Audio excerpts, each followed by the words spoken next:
Taht Oyunları, Amerikalı yazar George Martin'in yazdığı epik fantezi roman serisidir. Game of Thrones dizi olarak çekilmiş, yakın dönemde oldukça popüler olmuş, dünya çapında bir dizi olmuştur. Kendine ait mitolojik bir tarihi anlatan dizi, görsel efektleri, entrikaları ve savaş sahneleriyle oldukça popüler olmuştur. Peki Game of Thrones krallıkları gerçek mi? Bu videoda Game of Thrones halklarının, karakterlerinin ve yaşanan bazı olayların nelerden esinlenildiğine bir göz atalım istedik. Burada belirtilen yorumlar tamamen bize ait olup kişiden kişiye farklı değerlendirmeler tabii ki olabilir. Kesinliği teyit edici yazarın bir ifadesi yoktur. Dizinin kitabını yazan George Martin kendisi oldukça büyük bir tarih hayranıdır ve gerçek tarihten esinlenerek bazı olayları ve karakterleri şekillendirdiğini itiraf etmiştir. Ancak Game of Thrones kitabı ve dizisi kendine ait mitolojik bir dünyayı anlatan ayrı bir tarih ve ilerleyen hayali krallıklardır. Gelin genel hatlarıyla Game of Thrones halklarının haneleri ve simgelerine bir göz atalım. İşte Game of Thrones 7 krallık isimleri ve Game of Thrones tarihçesi. Lannister'lar bilindiği üzere Game of Thrones'un tepki çeken sinsi, pazarlıkçı dünyayı ele geçirme ve yönetme içgüdüsüyle hareket eden kibirli, asil ve aristokrat bir ailedir. Bu da karşımıza benzer olarak en bilinen ülkelerden biri olan İngiltere'yi çıkarmaktadır. Neredeyse tüm Game of Thrones hayranları ve eleştirmenlerinin hemfikir olduğu konu, Lannister ailesinin İngiltere'yi temsil ettiğidir. En popüler Game of Thrones karakteri olan ejderhaların annesi Daenerys Targaryen, uzak diyarlarda asıl hakkı olduğuna inandığı tahtı ele geçirmek için kölelere özgürlük vaat eden ve ezilmiş sınıfın yanında olan kraliçedir. Devrimci bir ruhu olan Daenerys Targaryen karakterine bakarak, ülke olarak Çin'i temsil ettiği ifade edilebilir. Ayrıca Daenerys Targaryen gibi Çin'in de sembolü ejderhadır. Daenerys Targaryen da aynı Çin komünizmi gibi kitleleri özgürleştirmeyi vaat etse de, daha sonra hepsini kendine köle yapmış ve taht uğruna onları savaştırmaktadır. Burada itirazlar çıkabilir ama gerçek olan odur. Daenerys Targaryen da Westeros için doğudan yükselen bir güç ve tehlike olmuştur. Ned Stark ile de ölümsüzleşen ve çocuklarının mücadelesiyle efsane olan Stark ailesi, kuzeyin koruyucusudur. Dizide bilindiği gibi hikayeler Stark ailesi etrafında geçmektedir. Stark ailesi hangi ırkı temsil ediyor derseniz, bu konuda pek çok yorum yapılabilir. Stark hanesi konum ve davranış gereği bugün İskoçya ile ilişkilendirilebilir. Çünkü İngiltere'nin kuzeyinde yer alması ve özgürlüğüne düşkün bir halk olması sebebiyle İskoçlardan esinlenildiği düşünülebilir. Ayrıca İskoç mitolojilerinde kurt önemli bir simgedir. Peki ama Game of Thrones'ta Türkler kim diye sorarsanız, Stark hanesinin cesaretleri, insanlara fazlasıyla güvenmeleri, kahramanlıkları, iyiliksever olmaları ve kurt sembolünün birleşmesiyle birlikte aslında Türkler ile de ilişkilendirilebilir. Tarih boyu Türklerin yaşadığı benzer zorluklar Stark hanesinin de başına gelmiştir. Bu sebepten Game of Thrones'in Türk ırkı Stark ailesidir diyebiliriz. Young Wolf, yani genç kurt Robb Stark size de Metehan'ı çağrıştırmıyor mu? Martell ailesi güneyde yer alan Dorne şehrine hükmeden Westeros'un bir diğer hanesidir. Westeros'u oluşturan 7 krallıktan biri olup, giyim tarzları, kullandığı silahlar, yaşayışları ve mimarisiyle Endülüs Emevileri ya da Mısır'dan esinlenildiği düşünülebilir. Ayrıca Dorne'nin simgesi olan güneş, Mısır medeniyetini çağrıştırmaktadır. Bozuk aksanları ve sahilleriyle bu yörelerden isimlendirildiği düşünülse de, deniz ticareti, kendini beğenmişlik ve inatçı oluşlarıyla İspanyollar ve Portekizliler ile de ilişkilendirilebilir. Stannis Baratheon ve hanesine göz atarsak, bize kalırsa tamamen Almanlar ile ilişkilendirilmektedir. Çünkü 2 kere dünyayı fethetmek için sefere çıkıp ikisinde de bozguna uğrayan, her seferinde fethiye yaklaşıp kendi hırsları sebebiyle felakete sürüklenen bir hane olmuştur.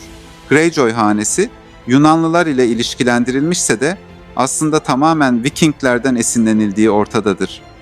Gemiler ile hareket eden, yağma, tecavüz ve istila politikası güden, inatçı ve özgür ruhlu Greyjoy hanesi, bu konulardaki benzerlikleri sebebiyle Vikinglerden esinlenildiği söylenebilir.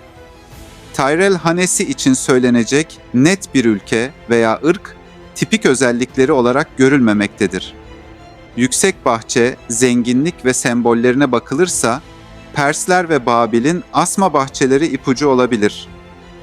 Ancak dizide yer alan Avrupalı şekilleri, Westeros'ta hüküm sürme istekleri, düğün yoluyla Lannister'larla ittifak kurma çalışmaları göz önüne alınırsa ve Lannister'lara olan düşmanlıklarına da bakılırsa, Fransa ile ilişkilendirmek de mümkündür. Vadinin şövalyeleri olarak bilinen Arryn hanesi de aynı Tyrell ailesi gibi ayırıcı net, tipik özelliklere sahip olmasa da görüntü, aksan ve aşırılıklar sebebiyle Roma Centurionları ile bağdaştırılabilir. En beğenilen Game of Thrones karakteri belki de Khal Drogo. Peki kimden esinlenildi denilirse pek uzağa gitmeye gerek yok, Moğollardan esinlenildiği ortadadır. At üstünde, yağmacı politika güden ve istila ettiği yerleri yakıp yıkıp tecavüz eden bir ırk olarak tarihe geçen katliamcı Moğollar, Dothrakiler olarak Game of Thrones'ta yer bulmuştur. At sırtında yapılı vücutları ve yenilmez tavırları ile Dothrakilerin Moğollar ile ilişkilendirilmesi neredeyse tüm izleyiciler tarafından ortak görüşe sahiptir.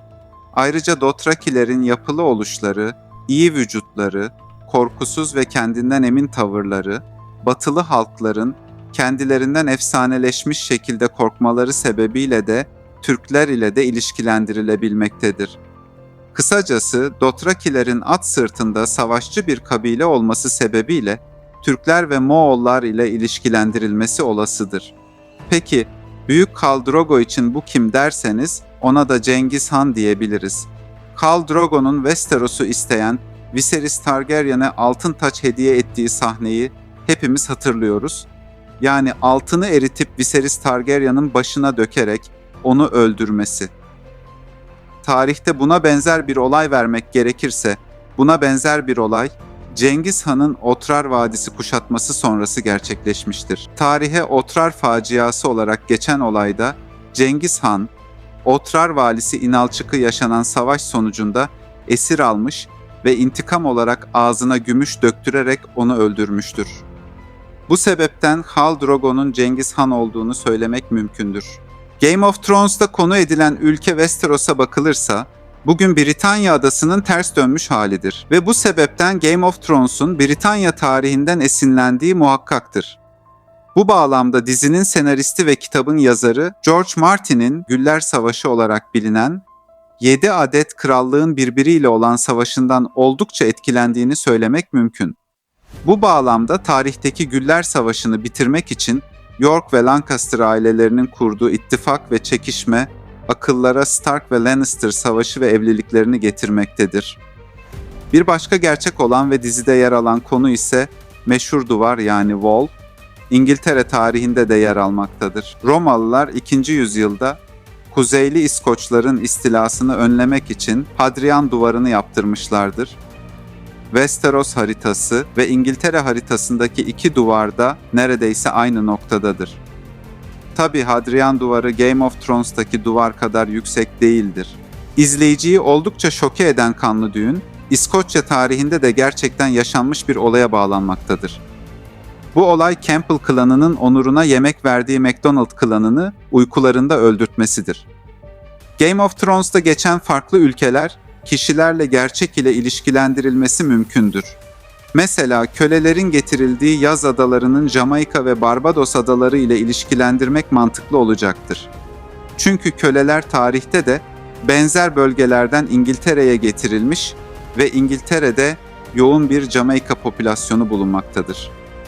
Ayrıca İngiltere Kraliçesi'nin tacındaki sembollerden biri de Jamaika ülkesidir.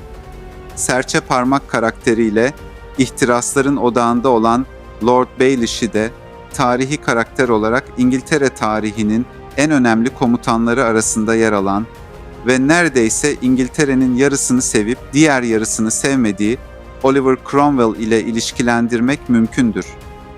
Oliver Cromwell de aynı Lord Baelish gibi düşük bir lordluktan gelerek önemli mevkilere ulaşmıştır. Dizi ve kitapta yer alan ışığın tanrısı ve ateşe tapanlar gerçek hayatta olduğu gibi Zerdüştlüğü temsil etmektedir. Bu durumu George Martin de itiraf etmiştir. Meşhur İngiltere Kralı Henry Tudor ise bazı yorumcular tarafından Daenerys Targaryen karakterine ilham kaynağı olduğunu iddia eder. Henry Tudor da orada uzun yıllar sürgünde yaşamış ve tahtı ele geçirmek için uzak diyarlardan taht kavgaları yapmış, sonunda başarılı olmuştur. Ancak bu konuda iki karakteri ayıran bir özellik mevcuttur. Henry Tudor aslında kişilik ve karakter bakımından Cersei'nin kocası Robert Baratheon'a oldukça benzemektedir. Henry Tudor da zevk, sefa içinde yaşamış oldukça kilolu ve devlet işlerini pek umursamayan bir yapıda olmuştur. Gençliğinde taht için oldukça mücadele ve savaşlar çıkaran Henry Tudor, aynı Game of Thrones'taki Robert Baratheon gibi ömrünün son yıllarında alkol, zevk ve kadınlara olan düşkünlüğüyle ön plana çıkmıştır. Ayrıca İngiltere tarihinde önemli bir yer tutan Güller Savaşı olarak bilinen dönemini de Henry Tudor'un babası 7. Henry bitirmiştir. Tarihimizde önemli bir yer tutan İstanbul'un fethi, dolaylı yoldan Game of Thrones'ta hayat bulmuştur.